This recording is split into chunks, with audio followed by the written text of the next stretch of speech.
many more good practices throughout the course of the week as we continue to prepare. Coach, how you doing? Good. If you decide to write a book after this season, maybe an idea, and this was chapter 10, what would the title be? What would this chapter be about right now? Finish. It'd be just about finish now. You always want to finish what you start. I remember for years being with Coach D'Antonio, he used to talk about how his dad used to say, complete your circles. And so you got to finish. Once you start something, you have to finish. And so that's where we are right now, in the point where we need to finish, no matter, regardless of what has happened or what's going to happen in the future. We can control what we can control, and that's finish. Mm-hmm.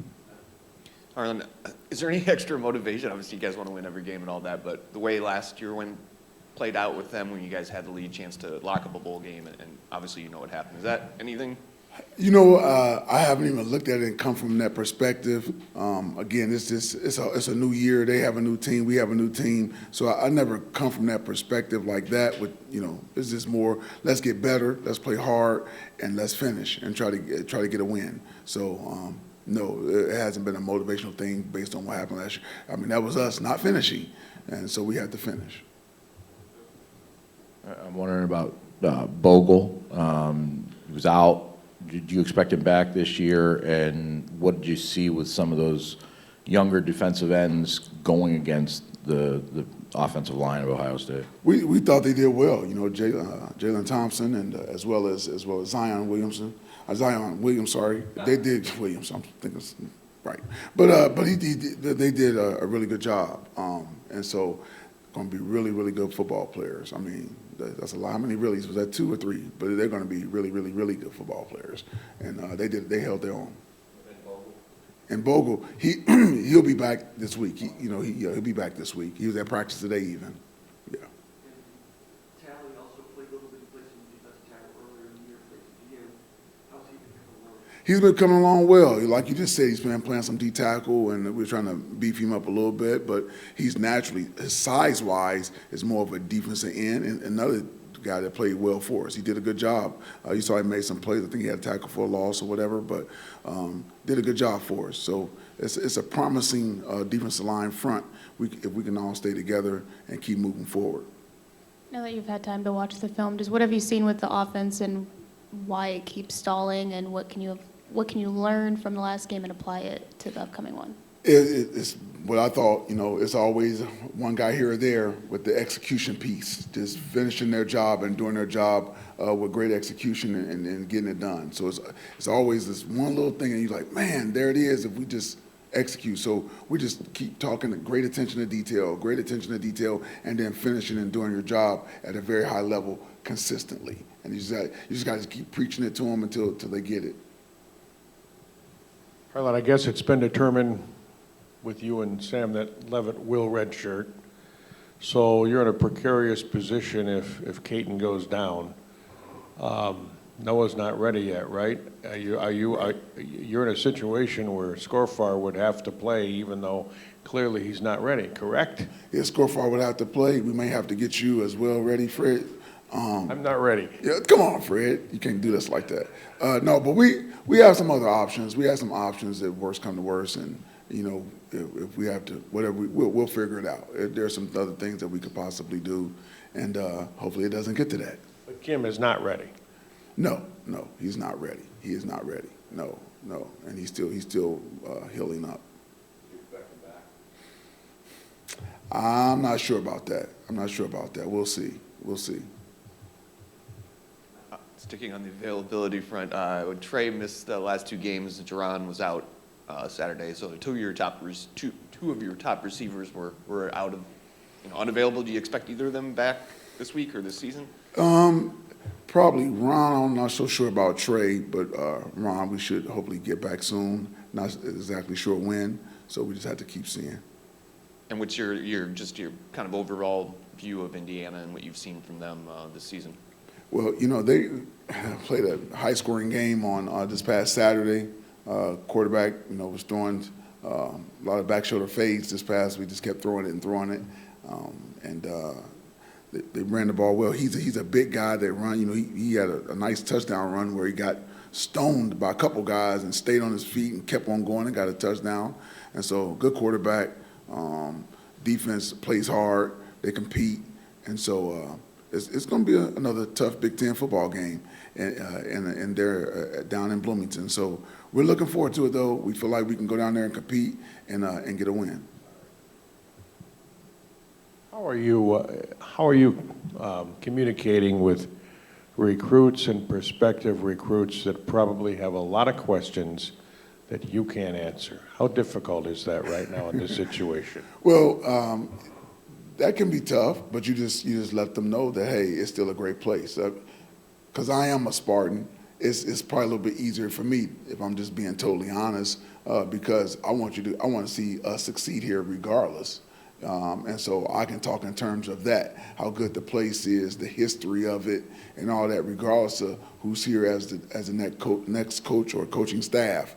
So that makes it a little bit easier for me doing it. But I totally understand if there's some not stability here in certain areas, then a recruit parents will be like, okay, what are we saying?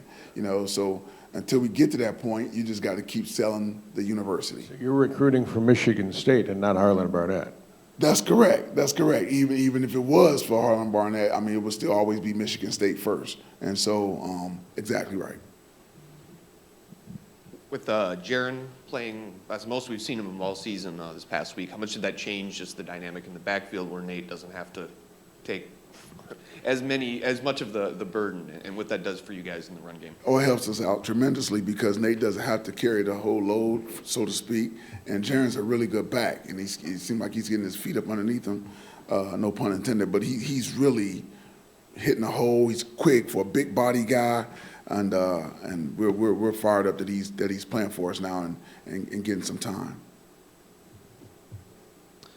You mentioned after the game, playing for pride is the goal for these guys. I'm just wondering, through one practice of the week, how did you see that reflected? I mean, with Indiana not being maybe the same carrot that a number one Ohio State or a Michigan or something might be, did you see that message playing out, I guess, in the body language of those guys? Yes, I saw our guys come out there today, locked in and focused on the attention to details that we've been talking about, and as we start giving them pieces of the game plan today, that they were doing well. We had a meeting, watched it a little bit on film, did a walkthrough, and then actually went and practiced. So you get a chance to see it 3 different times of what we were trying to get accomplished, and they were on task and focused today and getting it done. So it's not tough to get. The way these guys are, they're so resilient. They just bounce back and be ready to go and let's play football. I talked to them about just getting better as a football player. You're still getting a chance to play a football game, and there were 12 guaranteed games on the schedule before the season, and that's what we prepare all season for. So we still have 2 to finish out on, so back to finish. Also wanted to ask you, we've asked you a lot about the investigation situation going on in Michigan, and was just wondering your reaction to the Big Ten's decision to punish Jim Harbaugh, I guess. Have you had any other conversations with Big Ten coaches about that, or just your personal reaction, I guess, if not? I have not had any other meetings with Big Ten coaches on it. Come on, man. Come on, man. Y'all know what it is. Y'all know what it is. Come on. That's it.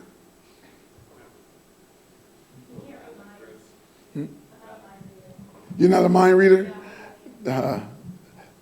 Nothing. I'm sorry that you can't read minds, so. Harlan, obviously you can't go back and change the past, and you never know what's going to happen. But looking back on it now, would you maybe have used Sam a little bit differently in the situations to get the most out of him and keep the option to redshirt instead of maybe playing in Maryland late, this and that, just kind of. I got you. Monday morning quarterback. I got you. So that's always hindsight, 2020, right? I thought about that actually at one point. Like, do you try to save him for the last 4 games? Who knew this was going to happen? And so we did what we did. He played when he played, and you can't go back and change it. So keep it moving forward. I'm wondering with Tom Allen's team with Indiana, they've given you guys good games. I mean, over the last 7, 8 years, however long he's been there. But what are you seeing with this group, and particularly coming off that game that they had over the weekend where it goes to overtime? They're putting up a lot of points in kind of a track meet there. You still see what his teams do, and since he's been there, what I've noticed, they play hard, and they're going to continue to fight. And like most Big Ten teams, but they're going to just keep playing and fight to the very end. And so, again, for example, our game last year with those guys, but like you said, since he's been there, those guys come to play. I know he really preaches the love thing to them down there, one loving one another, and it shows up on film. That's how they play. And so we're going down there expecting a tough, hard-fought game.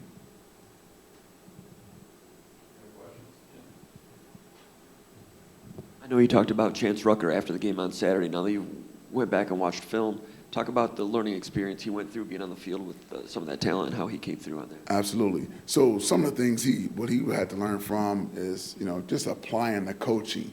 We were right there on some of the plays, used the left hand as opposed to the right hand on the one touchdown play. It was a good ball by the quarterback, but Chance could have gave himself a better chance, no pun intended, of if he used the left hand as opposed to his right hand reaching for the ball. And there's some things that Coach Salgado has been coaching the guys up on since he's been here that we didn't quite do, and probably could have got the ball out.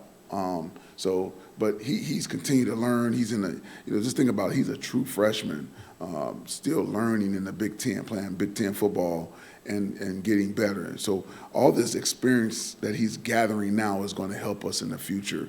And so, he continues to improve and get better, but in the offseason, he knows he got to get, a little bigger, stronger, faster, and he'll be just fine. He'll be fine.